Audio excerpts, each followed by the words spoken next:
Look, what it is time for is recognizing that this situation has got now to end up somewhere. And where it's best to end up is in free elections at a certain point in time, but in the meantime, to get a managed process of change. So I don't think the issue is so much to do with the position of President Mubarak right at this moment in time. The issue is more to do with how do we now manage a process of change that gets us to what I would call a stable and ordered transition, where people in Egypt have their aspirations recognized, but it happens in a way that doesn't destabilize the country and produce chaos. But I mean, that's not what the people demonstrating on the streets of Cairo want, is it? They want him to go now. Yeah, I totally understand that. But you asked me the question, what's the best thing for Egypt and for this region? And we're in a highly, highly volatile region.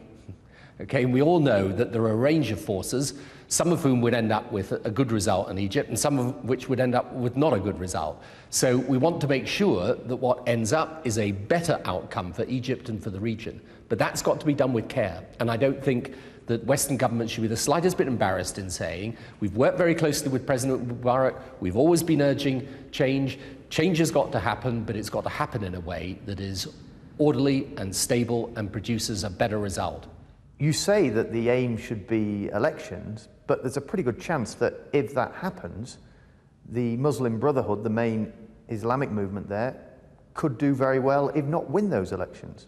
You've got regimes and governments that have been in power a long period of time, and you've got a movement for democracy and change, but you've also got this Islamist movement that you cannot be sure what sort of change would be produced there. And I know Egypt is a very, very different country, very different traditions and culture and society from Lebanon, but you look at Lebanon today and you realize you've got to be careful as to how this change is produced. So I think that the sensible way of Western governments responding to this is to respond to the desires and aspirations of the Egyptian people, but then to partner the government concerned in trying to bring about that process of change in a stable way.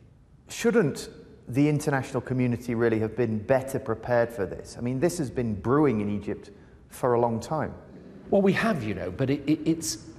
Look, these are moments when it's very difficult for people to stand back and take an objective view. The fact is, there actually has been some process of change also in Europe too, in terms of opening up its economy. Actually, its GDP has increased significantly over the past decade and so on. Now, would it be sensible if that process of change had been managed quicker and sooner? Yes, but it's also been difficult because the main partnership that people have had, certainly from the EU and America with Egypt, has been about peace here. And there, you have to say, he has been a staunch and, as I say, often courageous advocate for peace. So it's bound to be, in this situation, one in which Western governments are going to come to it and say, look, how do we meet the aspirations of people for change and help that happen? And I don't think we should, despite, people will be shouting against America in the street and so on, but just put all that to one side. The important thing now is that we allow this process to happen in an orderly and not chaotic way, because out of chaos can sometimes come something worse.